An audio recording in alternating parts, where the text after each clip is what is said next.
convidados a se dirigir ao culto Kids, amém? Amém. Olha que bênção as crianças da nossa igreja, Senhor, aleluia.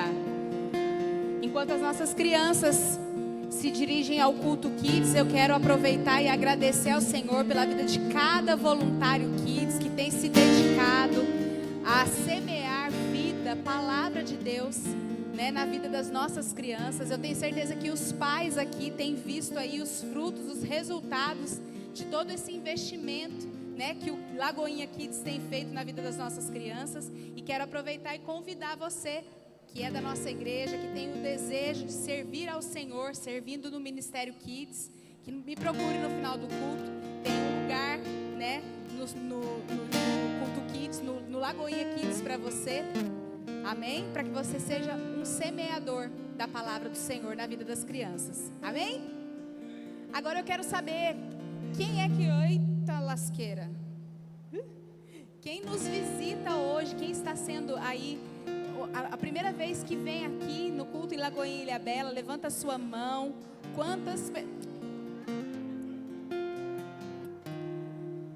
Lagoinha Caraguá, gente. Calma, vocês têm que acostumar. Permaneça assim com a sua mão levantada. Você vai receber aí um voluntário para te entregar aí um mimo, uma lembrança dessa noite. Quero que você que nos visita hoje saiba que toda essa igreja tem orado pela sua vida. E você estar aqui hoje é a resposta das nossas orações, amém? Sinta-se à vontade, sinta-se em casa e é um prazer adorar o Senhor com você. Agora vamos lá abrir a palavra comigo em Provérbios 3. Meu coração está cheio de alegria, amém? Embora eu esteja fisicamente cansada, mas o meu coração se alegra. E eu estava ali sentadinha atrás ali do púlpito, ali no balcão, olhando a movimentação da igreja. E tudo fazia muito sentido com aquilo que o Senhor me permite trazer como compartilhar aqui a palavra do Senhor com vocês. Lá em Provérbios 3, versículo 9, fala assim: honre o Senhor com todos os seus recursos e com os primeiros frutos de todas as suas plantações. E os seus celeiros ficarão plenamente cheios e os seus barris transbordarão de vinho. Amém? Como vocês sabem, nós vamos falar agora sobre dízimos e ofertas. E quem já me ouve, né, compartilhar sobre a palavra nesse sentido, sabe que existem duas palavras a respeito de dízimos e ofertas que movem o meu coração, que é gratidão e generosidade. Aqui a palavra nos mostra, né, nos fala que nós devemos honrar ao Senhor com os primeiros frutos das nossas plantações. E aqui nesse texto, nesse contexto histórico, né, da palavra, as pessoas, os agricultores, eles ofereciam os seus primeiros frutos, né? Era um contexto completamente diferente do nosso hoje, né? Hoje, graças a Deus, nós podemos aí ter o dinheiro, né, para investir na casa do Senhor. Mas não apenas isso, né? Claro que toda essa estrutura, como eu sempre digo, ela sim precisa dos nossos recursos financeiros. Mas sabe o que eu acho interessante? Eu acho interessante que cada um de nós pode semear na vida de outras pessoas e na casa do Senhor com aquilo que tem. Hoje a gente passou aqui, eu e mais alguns irmãos passamos um tempo aqui hoje à tarde limpando a igreja. E como isso alegra o nosso coração. Às vezes, o que nós podemos fazer é isso. É entregar algo ao Senhor dessa forma, com o nosso suor, com o nosso trabalho, com o nosso tempo. Às vezes a gente não pode estar aqui na igreja para limpar, às vezes a gente não tem um recurso financeiro, mas a gente tem os nossos joelhos que podem orar pelas madrugadas, durante o dia, para que vidas e mais vidas possam conhecer a Jesus. Então nessa noite, eu quero convidar você a participar desse momento de generosidade e de gratidão ao Senhor, assim como diz a palavra, porque nós estamos investindo em novos começos, nós estamos investindo em pessoas. Um dia alguém falou de Jesus para nós e nós estamos aqui, sim ou não? Então as nossas sementes, elas alcançam vidas, amém? Quem está comigo aí, diga amém? Então eu quero convidar você a semear ao Senhor, debaixo dessa palavra, debaixo desse entendimento. Há um envelope na sua cadeira com a nossa chave Pix. Há também o nosso QR Code, A nossa chave Pix é caraguatatuba.lagoinha@gmail.com. Você pode ficar à vontade, enquanto nós adoramos ao Senhor, você pode trazer a sua oferta, amém? Para adorar-te, vim para prostrar-me, vim para dizer que és meu Deus, és totalmente amável, totalmente digno, tão maravilhoso para mim. Eu nunca saberei o preço dos meus pecados lá na cruz. Eu nunca saberei o preço dos meus pecados lá na cruz. Aleluia, glória a Deus. Estenda suas mãos para cá, amém? Te agradecemos, Senhor, por cada semente, por cada recurso, Senhor, dos teus filhos, ó Deus, na tua casa. Te louvamos, ó Pai, e pedimos a Ti, Senhor, que em nome de Jesus nos auxilie a administrar os recursos da Tua casa da melhor forma possível. E que, Pai, o Teu Evangelho, a Tua Palavra, alcance cada vez mais corações sedentos por Ti. Te louvamos e bendizemos o Teu nome mais uma vez, em nome de Jesus. Amém. Amém? Aplauda ao Senhor, glória a Deus. Tchau. Amém. Graça e paz, boa noite, Lagoinha. Irmão, acho que você não chegou ainda. Graça e paz, boa noite, Lagoinha. Olha para esse querido que está perto de você, coloca a mão no ombro dele. Diga: eu quero declarar sobre a tua vida o melhor culto da tua história, o melhor culto da tua vida. Amém. Glória a Deus. Quantos recebem essa palavra? Diga amém. Irmão, nós estamos começando hoje uma série nova, deixa eu guardar aqui, né? A série Metanoia, mudança de mente. Nós estamos abrindo, né, na verdade, uma sequência de séries do ano de 2024. Esse ano vai ser um ano poderoso, você pode dizer amém? Levanta a mão assim o mais alto que você pode, diga: eu creio que nós vamos viver o melhor ano da nossa história. Eu acredito nisso também. E nós estamos iniciando essa série poderosa, que faz parte de uma sequência de outras 5, além dessa série, de mais 5 séries de palavra. Esse ano todas as séries de quinta-feira estão conectadas umas às outras, e nós vamos viver aqui no Culto Fé, toda quinta-feira, uma experiência nova de crescimento na palavra de Deus, de aprendizado, de mergulhar na presença de Deus. Você pode aplaudir o Senhor por isso, amém? Glória a Deus. Querido, eu queria apenas a intercessão de pé, todos os outros voluntários sentados, amém? Abra a tua Bíblia em Romanos capítulo 12, a partir do verso 2. Romanos capítulo 12, a partir do versículo 2. Romanos capítulo 12, a partir do verso 2. Amém? Enquanto você abre, eu quero orar com você. Se você já abriu, fecha os teus olhos. Senhor, nós queremos ouvir a tua voz. Queremos declarar, Deus, que o nosso coração se rende à tua vontade, à tua graça, ao teu favor. Pai, como nós amamos a tua palavra, como nós desejamos a tua palavra. A tua palavra é tudo que nós precisamos, é tudo que nós ansiamos, é tudo que nós queremos, Senhor. Nós declaramos, ó Deus, que o nosso coração tem sede e fome de ouvir a tua voz. Pai, não permita que nada nos roube, nada nos tire daquilo que nós viemos de fato fazer nesse lugar. Nós amamos o Senhor sobre todas as coisas, e nós precisamos ouvir o Senhor falar, Pai. Então acalma o nosso coração, tudo aquilo que tenta roubar a nossa atenção, tudo aquilo que tenta roubar a nossa mente, o nosso coração, nós repreendemos na autoridade do nome de Jesus, e declaramos que nós desejamos ouvir a tua voz, em nome de Jesus, amém e amém. Glória a Deus. A Bíblia diz assim, o apóstolo Paulo falando: não se amoldem ao padrão desse mundo, mas transformem-se pela renovação da sua mente, para que sejam capazes de experimentar e comprovar a boa, agradável e perfeita vontade de Deus. Eu vou ler mais uma vez, eu queria que você prestasse atenção nesse texto. A Bíblia diz assim: não se amoldem ao padrão desse mundo, mas transformem-se pela renovação da sua mente, para que sejam capazes de experimentar e comprovar a boa, agradável e perfeita vontade de Deus. Esse texto de Paulo aponta para uma verdade contida na palavra de Deus. Paulo está apontando para a realidade de que Deus tem para nós um sonho, um projeto, uma boa, perfeita e agradável vontade. Uma vontade que existe muito antes do nosso nascimento, uma vontade que existe muito antes do desejo dos nossos pais de nos conceber.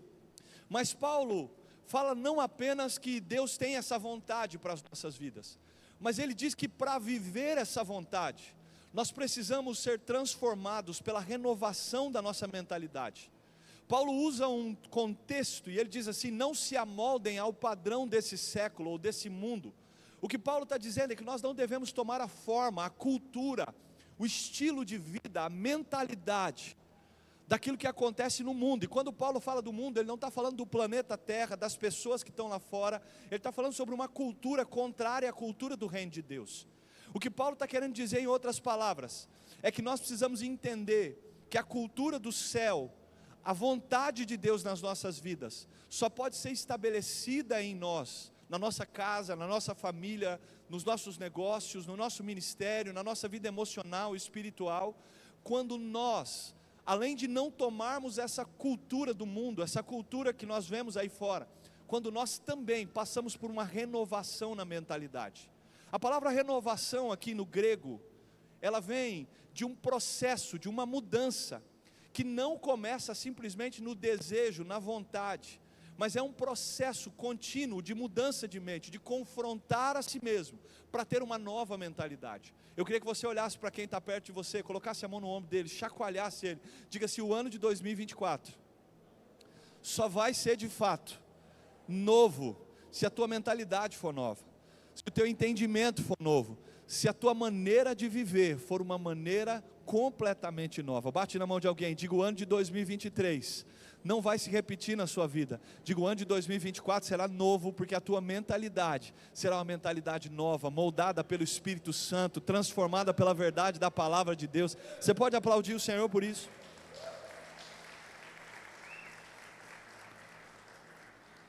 Essa palavra no grego, que aparece aqui como renovação de mente, ou transformação de mente, no grego é metanoia, que significa mudança completa de mentalidade. É exatamente essa mudança que é a proposta da palavra de Deus. A palavra de Deus, todas as vezes que ela alcança o nosso coração e a nossa mente, ela muda completamente o nosso modo de pensar. E por mudar o nosso modo de pensar, ela nos habilita para viver sobre a realidade das coisas de Deus. Paulo, em um outro texto, ele vai aconselhar a igreja de Coríntios, ele vai dizer assim: olha, vocês precisam ter a mentalidade de Cristo, a mente de Cristo precisa habitar em vocês. E Paulo condiciona isso a uma outra questão. Ele diz assim: quando vocês tiverem a mente de Cristo, vocês não serão mais influenciados pelas coisas, pela condição, pela situação e pela realidade dessa terra, mas vocês viverão sobre uma outra realidade, sobre uma outra cultura. Eu tenho o entendimento de que tudo que Deus tem para nós está ao alcance da mudança da nossa mente. Então a proposta dessa série, nós vamos trabalhar aqui durante mais 7 semanas além dessa. E a proposta dessa série, Metanoia, é trazer a nós os subsídios da palavra de Deus, é debaixo da orientação da palavra de Deus, viver uma nova realidade, uma nova mentalidade, uma nova forma de pensar. Querido, escute uma coisa: se você conseguir permitir que a palavra de Deus, que o Espírito Santo de Deus transforme a sua mente, você vai transformar completamente tudo que está em volta de você.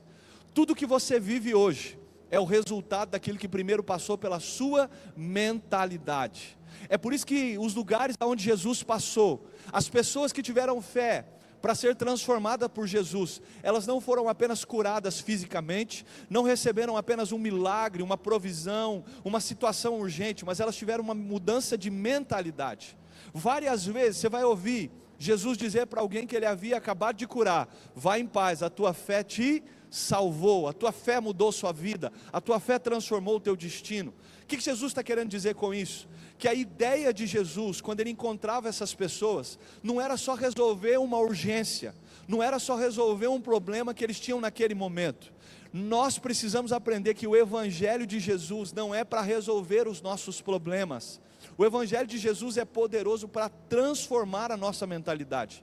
Paulo vai dizer que o Evangelho não é influência ou algum tipo de pensamento, de cultura humana, mas ele é poder de Deus para transformação. Pastor, o que isso significa? Que a primeira coisa que precisa mudar na sua vida é a sua mentalidade. A primeira coisa que precisa mudar na sua vida é a maneira, a cultura, o modo como você pensa as coisas. E o primeiro lugar que a palavra de Deus vai produzir fruto é na sua mentalidade. Pastor, por quê? Porque uma mentalidade transformada tem autoridade para viver as coisas de Deus. Todas as promessas de Deus estão ao alcance de uma mudança de mentalidade. Grande parte das promessas que você vai ver na palavra de Deus são condicionais. A salvação, ela não é condicional a nenhuma obra sua, mas, por exemplo, a longevidade é condicional à honra aos pais. A prosperidade é condicional à generosidade e à fidelidade com Deus. Entre tantas outras promessas que você vai encontrar na palavra de Deus, são condicionais ao meu modo de pensar e ao meu modo de agir. É por isso que nós precisamos passar por uma mudança, um impacto de mentalidade. É por isso que quando a palavra de Deus chega na minha vida, ela precisa mudar o meu jeito de pensar, porque automaticamente, mudando a minha mentalidade, ela vai produzir em mim autoridade para viver realidades que eu não tinha capacidade. Irmão, no ano de 2024, Deus vai abrir portas para você, Deus vai abrir caminhos, Deus vai gerar situações novas, Deus vai abrir portas novas, contatos novos, realidades novas, mas tudo isso só vai acontecer se a tua mentalidade também for nova. A gente gasta muita oração pedindo para que Deus realize coisas que já estão prontas. A gente gasta muito tempo orando para Deus fazer coisas que já existem. Tudo que você vai viver em Deus em 2024 já está pronto. Pastor, o que eu preciso fazer? Eu preciso permitir que o Espírito Santo mude a minha mentalidade, para que eu desfrute dessa nova realidade. Irmão, as bênçãos de Deus para você precisam de uma mentalidade que tem capacidade de reconhecer e acompanhar essa evolução. É por isso que quando a palavra de Deus chega no meu coração e na minha mente, ela começa a produzir mudança. Aquilo que eu pensava antes, eu já não penso mais igual. Aquilo que para mim era correto, de acordo com a palavra de Deus, eu preciso mudar a minha forma de pensar, de agir. Aquilo que eu falava precisa mudar. Aquilo que eu pensava precisa mudar. A maneira como eu agia com as pessoas precisa mudar. A maneira como eu vivia no meu contexto familiar, como eu tratava a minha esposa, como eu tratava os meus filhos, a maneira como eu tratava o meu dinheiro, a maneira como eu tratava as pessoas em volta de mim. Tudo isso é resultado de uma mudança de mentalidade, de uma transformação de mentalidade. Levanta a mão para alguém e diga: o Evangelho não vai transformar nada em volta de você, sem primeiro transformar o teu interior, a tua mentalidade. Diga: eu quero declarar sobre a tua vida uma nova mentalidade, um novo entendimento. Diga: através disso você vai receber a autoridade de Deus para viver novas realidades. Você pode aplaudir o Senhor por isso?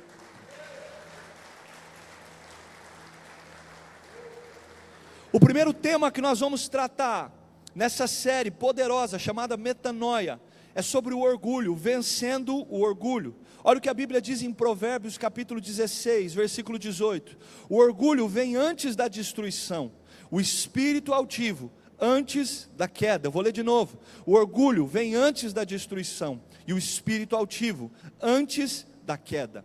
Quem não vence o orgulho será vencido por ele. É por isso que quando o Espírito Santo começa a mudar a minha mente, é por isso que quando eu começo a viver uma transformação, uma metanoia dentro da minha mentalidade, a primeira área da minha vida que precisa ser tratada é o orgulho. Muitas pessoas não estão sendo derrotadas por Satanás, não estão sendo derrotadas pelas circunstâncias, estão sendo derrotadas pelo seu próprio orgulho. O que Salomão está ensinando aqui é que toda queda é precedida pelo orgulho, e nós às vezes confundimos o orgulho com tantos outros sentimentos. A gente acha que orgulho é só alguém que é altivo de comportamento, altivo de fala, altivo na maneira de se comportar, mas o orgulho é muito mais profundo e muito mais sensível do que as expressões que às vezes nós julgamos. Pessoas, por exemplo, que não gostam de depender da ajuda de outros, são orgulhosas. Pessoas que muitas vezes são falsas, carregam a falsa humildade, como Paulo diz em Colossenses capítulo 1, a partir do verso 22, são pessoas que carregam uma falsa humildade, são humildes, mas são humildes para tampar, para apagar uma falsa humildade que carrega um orgulho intrínseco, escondido. Tudo isso é orgulho. Agora, por que nós precisamos combater o orgulho? Porque o orgulho é aquilo que alimenta todos os outros pecados. Irmão, Adão e Eva não caíram no jardim por causa do papo da serpente, por causa da proposta da serpente. Eles caíram por causa do orgulho. Aonde é que Satanás pegou Adão e Eva? No seguinte entendimento: olha, Deus colocou essa árvore no meio do jardim, e Ele disse a vocês que vocês não podiam comer. Mas por que é que vocês não podem comer? Porque se vocês comerem, vocês vão alcançar um nível mais alto, vocês serão superiores, vocês conhecerão coisas que vocês não conhecem. O que é isso? A necessidade do ser humano de ser reconhecido, de ir além, de estar a um nível maior, de chegar a lugares que ele não foi chamado para estar. Orgulho foi o que gerou o primeiro pecado. O pecado de Lúcifer foi produto do orgulho. A Bíblia diz que ele declarou que construiria um trono mais alto do que o trono de Deus, e desse trono ele governaria os céus. O que é isso? Orgulho, soberba. Ele permitiu que o seu coração se enchesse de orgulho. A Bíblia chega a declarar no livro de Isaías que ele começou a se corromper, e a corrupção do seu comércio encheu o seu coração. Corrupção ali no hebraico nada mais é do que orgulho, a raiz de orgulho. Então nós precisamos aprender uma coisa, irmão: se você deseja viver uma mudança de mentalidade, uma mudança de realidade, o primeiro lugar que você precisa lutar contra, estabelecer uma guerra, é contra o orgulho. O orgulho é capaz de derrotar homens capacitados e extraordinários. O orgulho é capaz de produzir a queda em pessoas que aparentemente eram infalíveis. O orgulho é capaz de te impedir de viver grandes bênçãos no Senhor. O orgulho é capaz de te impedir de evoluir, de crescer, de abrir a mentalidade. O orgulho é capaz de te impedir de reconhecer quem de fato você é. E por não reconhecer quem de fato você é, você nunca é curado, você nunca é tratado. A primeira coisa que eu preciso entender sobre o orgulho é que o orgulho não aceita conselhos. O orgulho age, e o primeiro sintoma dele é não aceitar nenhum tipo de conselho. Provérbios capítulo 13, versículo 10 diz assim: o orgulho só gera discussões, mas a sabedoria está com aqueles que tomam conselho. Vou repetir, Provérbios 13, 10. O orgulho só gera discussões, mas a sabedoria está com aqueles que tomam conselhos. A primeira característica do orgulho é que o orgulho não gosta de ser aconselhado. Uma pessoa orgulhosa vai ter dificuldade de ser direcionado. Pastor, por quê? Porque o orgulho produz um sentimento de independência, um sentimento de alguém que não precisa da direção e da opinião de ninguém. Você já viu gente assim? Que você fala para o cara assim: ô cara, olha, a tua vida está assim, assim, assado. Ele diz assim para você: olha, eu não preciso da opinião de ninguém, eu não me movo pela opinião de ninguém, eu não me importo com a opinião de ninguém. Pastor, isso é segurança, isso é alguém que é muito seguro de si, tem uma autoestima muito boa. Não, irmão, isso é alguém orgulhoso. A Bíblia diz que na multidão dos conselhos encontram-se a sabedoria. Nós precisamos entender que o primeiro sintoma do orgulho é alguém que não gosta de ouvir, é alguém que não gosta de ser direcionado. Irmão, todas as vezes que você fecha o teu coração para ouvir direções, você está colocando a sua vida num caminho de derrota, num caminho que provavelmente vai gerar vergonha, vai gerar perca. Grande parte das consequências que você enfrenta hoje são erros e situações e decisões erradas que você tomou, ou por não ouvir um conselho, ou por ouvir o conselho e não colocar em prática. Quantas vezes tua mãe olhou para você e disse assim: filho, estuda, porque quando chegar lá na frente você vai precisar disso. E hoje você olha e você diz: ah pastor, se eu tivesse um pouquinho mais de tempo eu ia fazer uma faculdade. Quantas vezes você olha para a tua vida e olha para trás e vê decisões que você tomou baseado no seu próprio entendimento, sem ouvir conselhos, e que hoje te custam caro. Pessoas às vezes nos procuram: irmão, escuta isso, 80% das pessoas que nos procuram num gabinete para reclamar de realidades que estão vivendo hoje, são pessoas que estão vivendo o fruto das suas escolhas. Pastor, não é o diabo, não é o diabo. Pastor, mas não é o inimigo, não é o mundo, não, são escolhas, decisões que nós tomamos por não ouvir conselhos.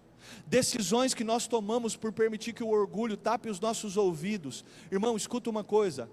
Deus colocou na tua vida pessoas, colocou a própria palavra de Deus, o Espírito Santo. A Bíblia diz que o Espírito de Deus testifica com o meu espírito que eu sou filho de Deus. Pastor, o que é isso? O Espírito Santo de Deus conversa com o teu espírito.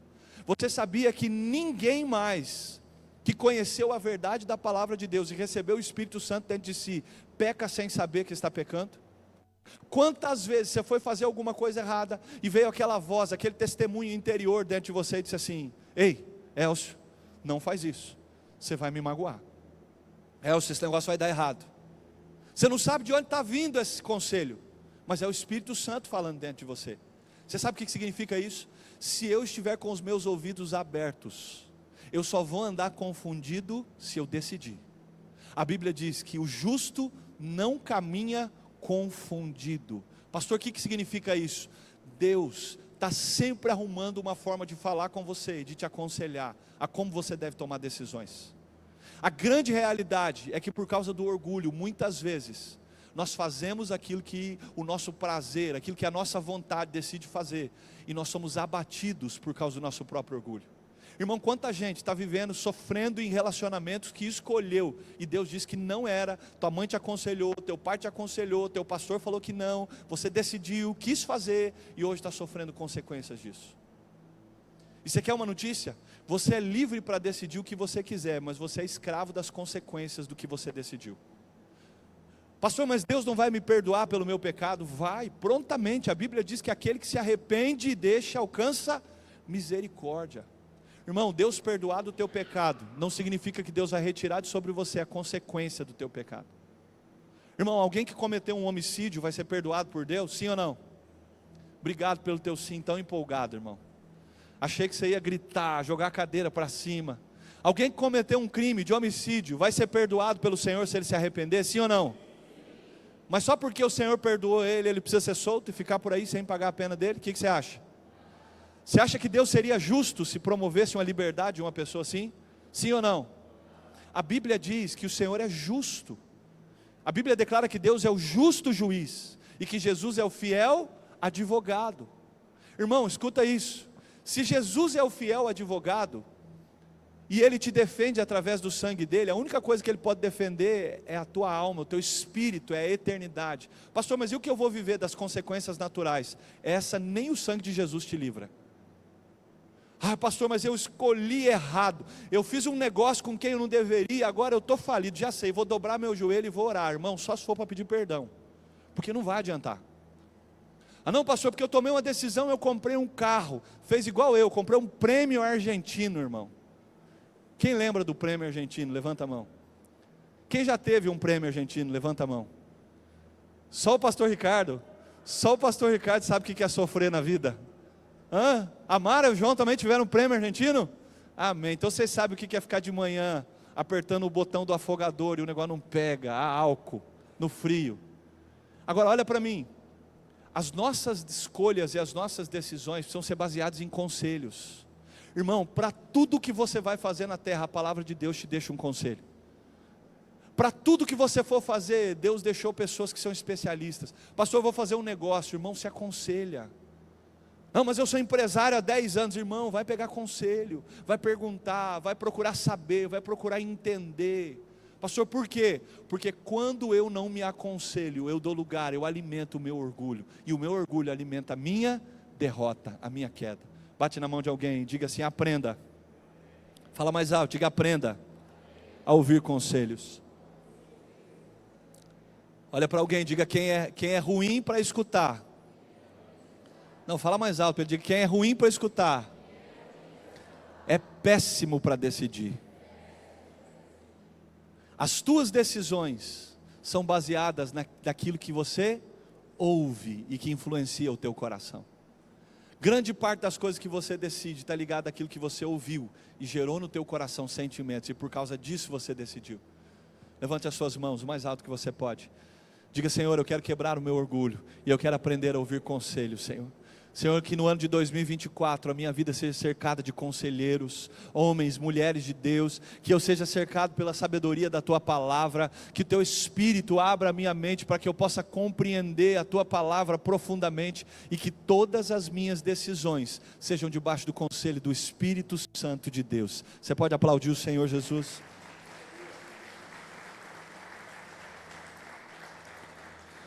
Segunda característica do orgulho: ele tem sempre uma avaliação exagerada de si mesmo.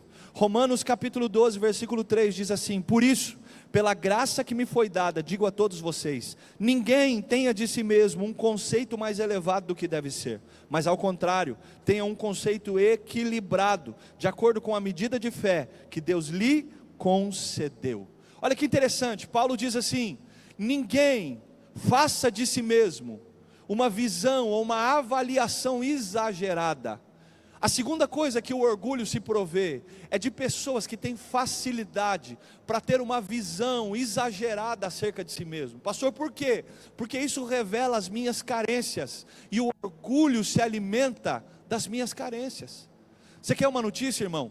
Toda pessoa que precisa de uma palavra de afirmação. Você já viu gente que precisa de uma palavra de afirmação para tudo? O cara vai lá e faz alguma coisa, se você não falar que ficou bom, se você não elogiar ele, ele vira as costas e nunca mais volta. Pastor, por quê? Porque provavelmente essa é uma carência de paternidade. Alguém que não teve palavra de afirmação do seu pai, vai buscar palavra de afirmação em todas as pessoas em volta de si. Alguém que não teve, por exemplo, uma palavra de afirmação de um esposo ou de uma esposa, vai buscar nos outros uma palavra de afirmação. Agora escuta isso: o orgulho se alimenta das minhas carências. O orgulho tem um radar que busca em você as áreas da sua vida que estão mal resolvidas. Então, se emocionalmente você está mal resolvido com a sua paternidade, se você não perdoou o teu pai pelo que ele fez com você, fatalmente você vai transferir para as próximas pessoas, que de alguma forma representam a figura de autoridade como a do teu pai, o orgulho exacerbado na tua avaliação diante dessas pessoas. Você quer ver uma característica de quem tem problema com orgulho? É alguém que tem dificuldade de reconhecer as suas fraquezas e as suas debilidades. Ele está sempre fazendo uma avaliação exagerada, justamente aonde ele é mais fraco. Você já viu gente que erra numa coisa repetidas vezes? Você chega no cara e fala: cara, você errou. Não errei não, foi você. Não, mas você errou nisso aqui. Não errei não. A culpa disso ter acontecido, eu posso até ter errado. Então vem com aquela segunda situação, né? Eu posso até ter errado, mas foi por causa do que você fez. Olha, eu estou fazendo uma avaliação acima de alguma área da minha vida. Irmão, olha para mim, todas as vezes que você precisa avaliar acima do equilibrado, daquilo que realmente é uma área da sua vida, você está alimentando seu orgulho. O orgulho se alimenta de situações que não são reais. O orgulho se alimenta de irrealidades, de fantasias. Agora aprende uma coisa: tudo que você precisa entender é que você só vai conseguir crescer, ser curado, ser tratado, ser transformado, se você reconhece quem você é, as debilidades que você tem, as fraquezas que você possui, e você não precisa maquiá-las. Tem pessoas que têm dificuldade, por exemplo, de reconhecer que na área financeira elas são inferiores a outras. Você já viu gente assim? Chega num lugar: não, porque o meu carro é top. Não, mas o meu carro é bom também. Não, mas o meu é melhor, né? Igual criança. Esses dias eu estava vendo o diálogo do Davi e de uma outra criança, lá em Ilhabela. Aí o menino disse assim: olha, eu ganhei o Hot Wheels. Aí o Davi disse assim: eu tenho 2. Aí o menino falou assim: não, mas lá em casa tem uma bola. Eu tenho uma bola minha laranja, a tua não é laranja. Aí o menino falou assim: não, eu estou de boné. Eu falei assim: eu tenho 13 bonés. Sabe o que é isso? Infantilidade. Davi tem 6 anos de idade, irmão. Para ele é necessário que ele se sinta melhor do que quem está do lado dele, para ele se sentir aprovado. Agora, para o Davi que tem 6 anos, faz parte do crescimento dele. Agora, para nós que somos adultos, a gente não pode se mover por aprovação. A gente não pode se mover por uma avaliação errada de nós. Pastor, por quê? Porque todas as vezes que eu faço uma autoavaliação exacerbada sobre mim mesmo, eu estou partindo para um lugar de desequilíbrio. O que Paulo está falando? Vamos ler de novo. Por isso, pela graça que me foi dada, digo a todos vocês, ninguém tenha de si mesmo um conceito mais elevado do que deve ter, mas ao contrário, tenha um conceito equilibrado, de acordo com a medida de fé que Deus concedeu a cada um. Sabe o que Paulo está dizendo? Irmão, se você tem fé para isso, reconheça que é isso, não precisa maquiar, não precisa aumentar, não precisa colocar uma coisa irreal sobre algo que a tua fé não tem estabilidade, não tem poder para alcançar. Todas as vezes que eu preciso fazer uma avaliação desequilibrada acerca de mim mesmo, eu estou alimentando o meu orgulho. E você quer uma outra notícia? Você está impedindo o Senhor de curar você, de restaurar as tuas emoções. Pastor, por quê? Não é porque Deus não tem poder para te curar, é porque Deus não pode te curar onde você não reconhece que de fato precisa de cura. Tem pessoas que às vezes estão doentes, vivendo realidades nos seus relacionamentos há anos e nunca são curadas, porque estão fazendo de si uma avaliação errada. Nunca reconhecem as suas debilidades, as suas fraquezas. Irmão, você nunca vai ser curado numa doença que você não reconhece que tem. Cutuca o teu irmão, diga o primeiro passo. Irmão, fala direito, me ajuda aí. Amém ou não amém? Diga o primeiro passo para que haja cura é você reconhecer quem de fato você é. Diga aquilo que de fato você falhou, você errou. Diga dessa forma, você vai poder ser curado pelo Espírito Santo. Você pode dizer amém? O orgulho considera os outros inferiores. Filipenses 2,7: nada façam por ambição egoísta ou por vaidade, mas humildemente considerem os outros superiores a si mesmos. O orgulho considera que outras pessoas são inferiores a mim. O orgulho precisa inferiorizar os outros para se sentir confortável. O orgulho precisa inferiorizar o que o outro tem, o que o outro faz, o que o outro conquistou, para que eu me sinta confortável. O que Paulo está orientando os filipenses? Olha, vocês precisam ter uma atitude semelhante à de Cristo, parecida com a de Cristo. Qual foi a atitude de Cristo? Ele tinha toda a glória no céu, mas ele abriu mão de tudo isso e se humilhou para servir os homens. Querido, escuta uma coisa, você precisa aprender, nós precisamos aprender, que muitas vezes o orgulho nos engana, nos fazendo achar que outras pessoas são inferiores a nós, e isso alimenta o nosso ego e não nos deixa ser transformados por Deus. Se você quer viver uma mudança de realidade, uma mudança de mente, se você quer viver um ano de 2024, diferente do que você viveu os outros anos da tua vida, aprenda uma coisa, você não precisa inferiorizar ninguém. Humildade não é ser mais e nem menos do que aquilo que eu sou, é ser exatamente aquilo que Deus me gerou para ser. Humildade não é quando eu me diminuo diante de alguém, nem quando eu cresço, quando eu me coloco superior a alguém. O que Paulo está ensinando é que eu preciso aprender a ser quem de fato eu sou, a reconhecer quem de fato eu sou, e a servir os outros, não tendo os outros como inferior, mas tendo os outros como pessoas importantes. Irmão, aprende uma coisa, todas as bênçãos de Deus para a tua vida na terra estão ligadas a como você trata as pessoas, a relacionamentos. Pastor, como assim? Irmão, Deus vai te prosperar em 2024, amém ou não amém? Vai nascer dinheiro lá na árvore que está no seu quintal, sim ou não? O que você acha? Você vai plantar um pé de alface e vai nascer um pé de dólar? Irmão, não vai. Sabe como é que Deus vai te prosperar? Contatos, portas abertas, pessoas que vão aparecer para te abençoar, pessoas que vão aparecer para comprar o que você vende, para te viabilizar oportunidades que você não teve. Agora, tudo está ligado à maneira como eu estou disposto a servir pessoas. A gente tem uma frase no voluntariado aqui, que é uma verdade que a gente vive todos os dias. A melhor maneira de servir a Deus é servindo pessoas. Tudo que você vai conquistar no ano de 2024 está ligado a como você trata as pessoas, a como você lida com os relacionamentos em volta de você. Você sabe por que muitas vezes a gente não é abençoado? Porque a gente não sabe lidar bem com os relacionamentos, a gente permite que o orgulho seja a pauta, a direção dos nossos relacionamentos com os outros. Por isso que Paulo diz assim, no que for possível, ande em paz com todos. Pastor, por quê? Paulo está dando um princípio de vida. Se você aprender a desenvolver relacionamentos sem inferiorizar ninguém, quando for necessário, Deus usa alguém para te abençoar, Deus usa alguém para te promover, Deus usa alguém para abrir uma porta, Deus usa alguém para te dar um conselho, Deus usa alguém para servir você. Agora tudo isso está na maneira como eu governo o meu orgulho.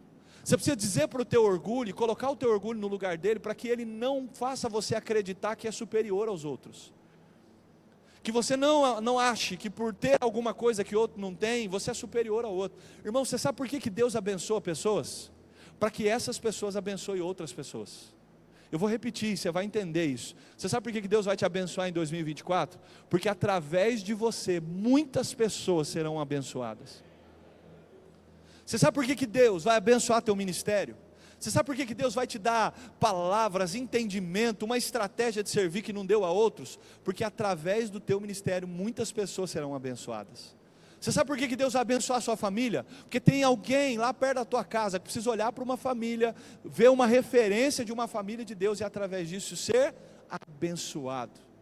Até Jesus abriu mão da sua glória para servir. Agora olha para mim, Jesus deixou de ser poderoso porque ele se humilhou a si mesmo, sim ou não? Sim ou não, irmão? Jesus deixou de ter o DNA que ele tinha, a característica que ele tinha, de ser filho de Deus, porque ele humilhou-se a si mesmo, sim ou não? Não. Pastor, por quê? Porque Jesus estava fazendo aquilo por um propósito específico. Jesus estava cumprindo o propósito do Pai. Jesus entendeu que ele precisava assumir aquela forma, naquele momento, naquele lugar, para cumprir um propósito específico. Não permita que o teu orgulho te impeça de cumprir os propósitos que você tem na sua vida.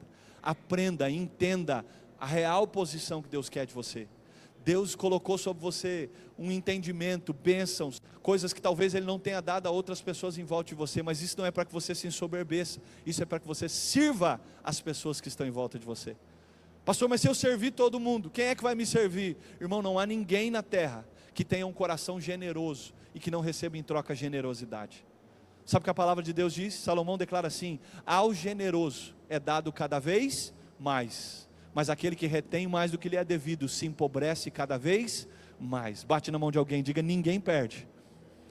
Fala mais alto, irmão, diga: ninguém perde nada por ser generoso. Diga: eu quero declarar sobre a tua vida um espírito generoso, um coração generoso, uma mentalidade generosa. Diga: Deus vai te abençoar e você vai abençoar muitas pessoas em volta de você. Bate na mão dele, diga: você vai ser um abençoador. Em 2024 você vai ser alguém que vai ser generoso com todos que estão em volta de você, e Deus vai devolver generosidade sobre a sua vida. Você pode aplaudir o Senhor?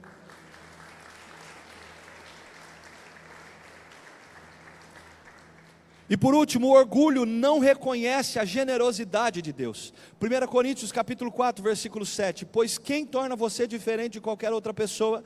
O que você tem que não tenha recebido, e se recebeu, por que se orgulha como se assim não tivesse recebido?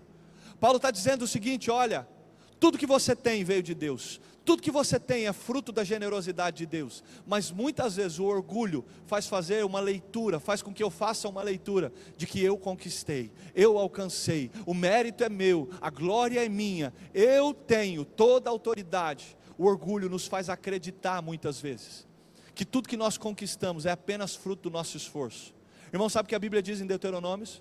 É Ele quem te dá força para adquirires riquezas. A Bíblia diz que o homem não tem nada na terra que do céu não lhe tenha sido dado. Uma das facetas do orgulho é desconsiderar a generosidade de Deus. Todo orgulhoso tem dificuldade de reconhecer o quanto Deus foi generoso com ele. Todo orgulhoso tem dificuldade de reconhecer a sua dependência de Deus. Pastor, por quê? Porque o orgulho se alimenta da independência. Gente que deseja ser independente, inclusive de Deus. Agora, aprenda uma coisa: no princípio do reino de Deus, não há vida na independência. Todas as vezes que você sai do lugar de dependência de Deus, você está alimentando o seu orgulho, e o seu orgulho está alimentando sua derrota. É por isso que muitas vezes, Deus vai nos levar a situações, a circunstâncias, onde o nosso orgulho vai ser confrontado dependendo de Deus. Eu estava atendendo uma pessoa esses dias e ela disse assim: pastor, por que eu estou passando por uma situação tão diferente, tão brusca em relação ao que eu estava passando há um ano atrás? Eu disse assim: querido, simples, Deus está querendo te ensinar que você depende dEle, só dEle e de mais ninguém. Mas por que eu preciso aprender isso, pastor? Porque provavelmente para viver com a bênção que você vai ter no próximo nível, você vai precisar ser tratado nesse nível. Entenda uma coisa, irmão, o orgulho não quer que você seja dependente de Deus. O orgulho não quer que você assuma e entenda que a generosidade de Deus é o que te sustenta, que a generosidade de Deus é o que mantém tua casa, é o que mantém tua vida, é o que mantém tua família. Irmão, você só está de pé porque Deus foi generoso com você. Você pode dizer amém? Você só está de pé porque a misericórdia de Deus foi derramada sobre a sua vida. Você sabe o que Jeremias fala em Lamentações 3? A causa de não sermos consumidos todos os dias é a misericórdia do Senhor, que se renova todas as manhãs. O orgulho não quer que você reconheça o quanto Deus tem sido bom e generoso com você. Levanta as tuas mãos onde você está, o mais alto que você pode. Eu quero te dar um minuto para agradecer ao Senhor e reconhecer o quão generoso, o quão bondoso Ele tem sido na sua vida. O que você precisa para mudar sua mente, para mudar sua mentalidade, para viver uma nova realidade, para crescer no Senhor, em primeiro lugar, é gratidão.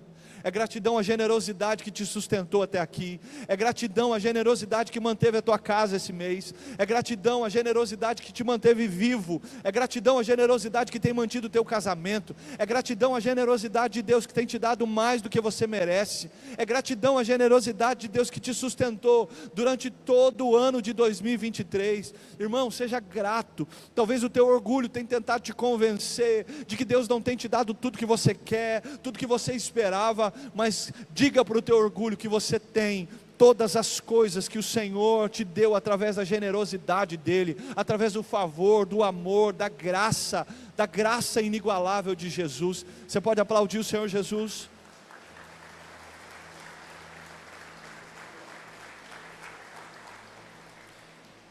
Diante de todas essas realidades, talvez a tua pergunta essa noite é: pastor, como é que eu faço para vencer o orgulho?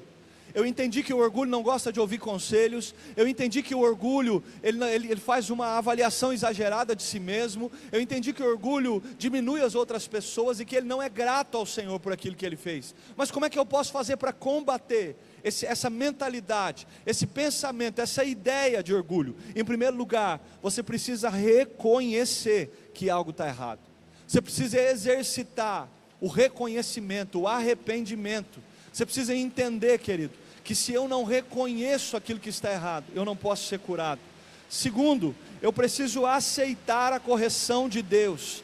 Eu preciso aceitar aquilo que Deus está propondo. Irmão, a Bíblia diz que o pai que ama corrige os seus filhos. Se Deus está te corrigindo em alguma coisa, é prova de amor. Você pode dizer isso para quem está do teu lado? Diga: Deus está corrigindo você, porque Ele te ama. Diga: se Deus está te corrigindo em alguma área da tua vida, isso é prova de amor, amém? Terceiro, eu preciso me arrepender. Eu preciso exercitar o arrependimento. Irmão, olha para mim. A Bíblia diz que eu só posso ser transformado mediante um arrependimento genuíno. Agora, você sabe o que significa a palavra arrependimento? Arrependimento não é só deixar de fazer. A Bíblia diz que Jesus um dia encontra com um homem chamado Zaqueu. Quem já ouviu da história de Zaqueu aqui? Levanta a mão. A Bíblia diz que depois de encontrar com Jesus, aquele homem reconhece quem ele era.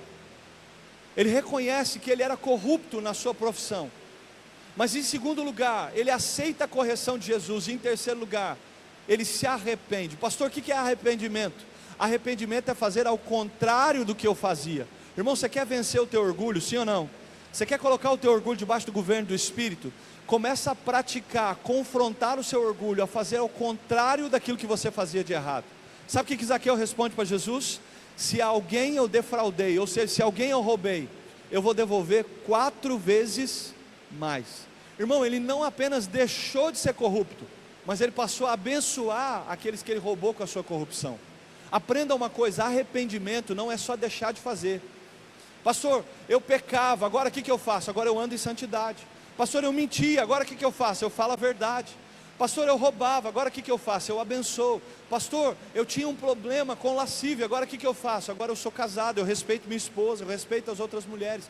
Arrependimento é mudança de direção. Não adianta se arrepender de uma coisa e não deixar de fazer, e não fazer ao contrário daquilo que você fazia. Por quê, pastor? Porque quando eu faço ao contrário, eu estou combatendo o meu orgulho, eu estou dominando, governando o meu orgulho. O seu orgulho só obedece decisões, atitudes movidas debaixo de arrependimento. Amém ou não amém? Se arrependa daquilo que você tem feito de errado, pratique algo diferente, Quarto, a partir da consciência das atitudes erradas, produzir mudança de mentalidade e mudanças de ação. Deus abomina o orgulho e concede favor aos humildes. Olha o que Tiago, capítulo 4, versículo 6 diz: mas Ele concede graça maior. Por isso Ele diz as Escrituras: Deus se opõe aos orgulhosos, mas concede graça aos humildes. Por essa razão nós precisamos vencer o orgulho, para gerar uma mudança de mentalidade, desfrutar da boa, agradável e perfeita vontade de Deus. Identifique em que área a sua vida vem vivendo governada pelo orgulho. Se arrependa, peça perdão ao Senhor, peça ajuda ao Espírito Santo, para que haja de fato uma mudança, e você não viva debaixo do governo do orgulho. Provérbios 29, 23 diz assim: o orgulho do homem o humilha, mas o espírito humilde obtém de Deus honra. Nós precisamos entender que só vai mudar alguma coisa na nossa vida quando nós reconhecemos e nos arrependermos daquilo que nós estamos fazendo. Irmão, a maior chave para o teu crescimento chama-se arrependimento. Quem é ruim de arrependimento é péssimo de transformação. Tudo aquilo que você não muda é porque você não se arrependeu. Tudo aquilo que não é transformado na tua vida, toda a área da tua vida que está estagnada, presa, aprisionada em alguma realidade, é porque você não se arrependeu, você não reconheceu que aquilo precisa de mudança. Tem gente que não prospera financeiramente, está tentando há anos: pastor, por que não vai para frente? Ele não reconheceu que ele está administrando mal, que ele está sendo infiel com o Senhor. Ele precisa reconhecer e mudar de direção. Tem gente que não consegue ter um casamento saudável, um casamento que de fato seja abençoado. Por quê? Porque não se arrependeu, não reconheceu que precisa mudar, precisa de transformação. Tem gente que está vivendo aprisionado na vida espiritual, irmão, debaixo de jugo, debaixo de prisões espirituais. Pastor, por quê? Porque não se arrependeu dos pecados, não pediu perdão, não mudou a direção. Irmão, escuta uma coisa: tudo que você vai viver de novo está ao alcance da tua capacidade de reconhecer o que estava errado e mudar as suas ações, e mudar a direção da sua vida. Todos nós precisamos combater o nosso orgulho. Se você não vencer o teu orgulho vai vencer você. Mas existe uma palavra de Deus para nós. A Bíblia diz que quando nós nos arrependemos diante do Senhor, Ele é fiel e justo, não apenas para nos perdoar, mas também para nos capacitar para lidar com toda e qualquer situação que tenta nos roubar da presença de Deus. Irmão, a capacidade que você precisa para lutar contra o seu orgulho, a capacidade que você precisa para ter uma mudança de mentalidade, uma mudança de ação, vem do Espírito Santo de Deus. Você pode colocar a mão no ombro de alguém, diga para o teu irmão: o Espírito de Deus, fala mais alto que ele diga: o Espírito Santo de Deus deseja prover sobre a sua vida toda a capacidade para que você vença o orgulho, para que você vença todo o governo do orgulho. Diga: eu quero declarar sobre a sua vida um tempo novo, uma mudança de direção, uma mudança de atitude, uma mudança de ações. Diga: o Espírito de Deus vai encher o teu coração, para que em 2024 haja uma mudança genuína, completa, você viva de fato uma metanoia, uma mudança de mentalidade, e desfruta da boa, perfeita e agradável vontade de Deus. Quantos querem desfrutar dessa vontade do Senhor? Irmão, ela está ao seu alcance. O que você precisa fazer essa noite é se colocar num lugar de arrependimento. Talvez você entrou nesse lugar e existem tantas áreas da sua vida que precisam ser transformadas. Talvez você tenha tantos motivos de oração, talvez você tenha tantas situações para apresentar diante de Deus e pedir para que o Senhor faça um milagre. Mas você sabe qual é o maior milagre que pode acontecer na sua vida? É algo chamado arrependimento. Porque o arrependimento te habilita a acessar a graça de Deus. Graça é favor imerecido. Você não merece, você não tem merecimento, mas o Senhor derrama sobre você mediante arrependimento. Você quer uma notícia, irmão? Se você se arrepender das coisas que estão fora do lugar e colocar sua vida diante do Senhor, o Espírito de Deus te capacita a mudar. O Espírito de Deus te capacita a ter uma transformação de mente, coração e atitude. Mas tudo começa com arrependimento. Tudo começa com reconhecimento das coisas que estão erradas. Não maqueie mais, não esconda mais as coisas que estão erradas da sua vida, irmão. Para de viver escondendo as coisas que estão fora do lugar. Para de permitir que o teu orgulho te leve para um lugar de negação, para um lugar de mentira, de fantasia, um lugar de alimentar personagens que não reconhecem aquilo que está fora do lugar na sua vida. Irmão, tenha coragem de vir no altar do Senhor e dizer: Senhor, está errado, a minha vida financeira não rompe porque está errado, Senhor, minha vida sentimental não rompe porque está errado, meu ministério não rompe porque está errado, eu preciso mudar, eu preciso me arrepender, eu preciso de perdão, de graça, eu preciso de favor do Senhor. Tudo isso está ao alcance de uma decisão sua. E você sabe o que é mais importante a gente entender? O trabalho do Espírito Santo só acontece depois do arrependimento. O Espírito Santo te convence do pecado, da justiça e do juízo, mas se você não aceita esse convencimento, ele não pode transformar o teu coração. Irmão, eu quero profetizar sobre a tua vida, que você vai viver um ano de 2024 extraordinário, e a vontade de Deus para você é essa, mas isso só vai acontecer mediante um posicionamento seu, mediante um entendimento de que não dá mais para ficar carregando a sua vida como ela tem sido. Um dia Jesus reúne os discípulos, e diz assim para os discípulos: não se põe remendo novo em roupa velha. Pastor, por que Jesus está dizendo isso? Jesus está usando uma analogia que para aquele tempo fazia muito sentido. Irmão, naquela época não tinha C&A, não tinha Renner, não tinha Riachuelo e não tinha Shein para pedir roupa mais barata. Você não tinha uma loja do Torra lá em Jerusalém com promoção de bermuda a R$15. Roupa para aquele povo era um artigo de luxo, não se trocava de roupa em qualquer época.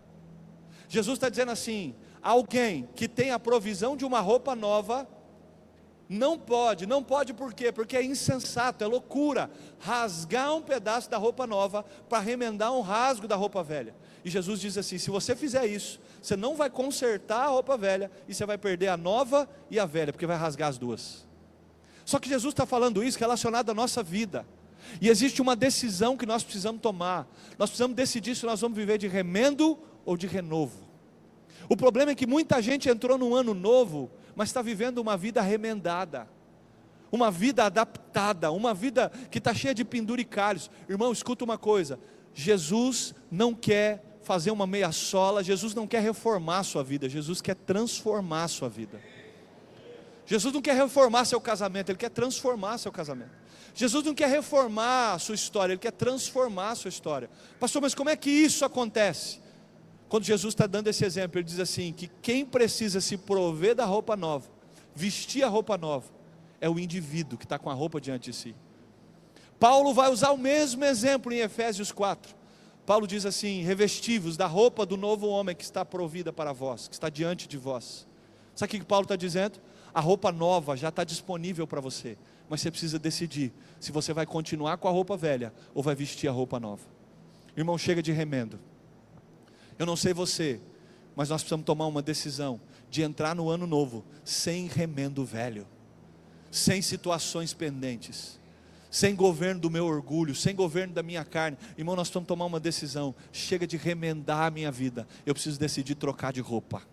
A roupa adequada para 2024 já está na sua frente, irmão. Você precisa se posicionar e vestir uma roupa nova para um tempo novo.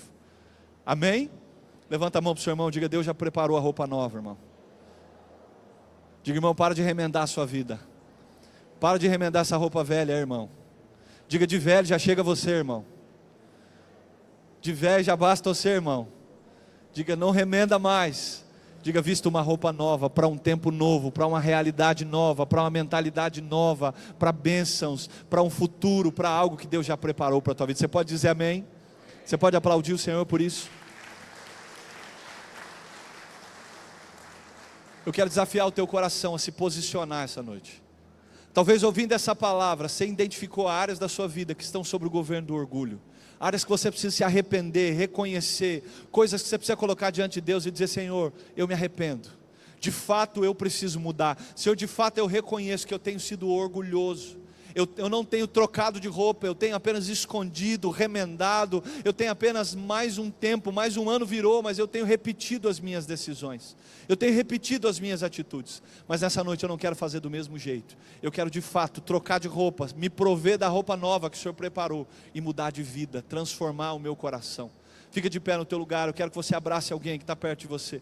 Você vai orar com o teu irmão, você vai orar com ele, querido, você vai orar juntamente com ele, para que o Senhor essa noite dê força, para que o Espírito Santo dê graça, para que ele possa se vestir da nova roupa, do novo que Deus preparou. Abraça alguém, irmão, não fica sozinho, procura alguém, comece a orar com quem está perto de você. Começa a orar com quem está do teu lado. Começa a clamar. Diga, Senhor, nos fortalece. Diga, Senhor, essa noite nós decidimos, Senhor, que nós queremos viver algo novo, algo completamente novo. Senhor, nós decidimos, ó Deus, que nós não vamos mais olhar para trás, que nós não vamos mais permitir que o nosso coração seja governado pelo orgulho, que nós não vamos mais permitir, Senhor, que o nosso coração seja governado pela nossa própria vontade. Nós vamos nos render diante da Tua mão, da Tua presença. Nós nos arrependemos, Senhor.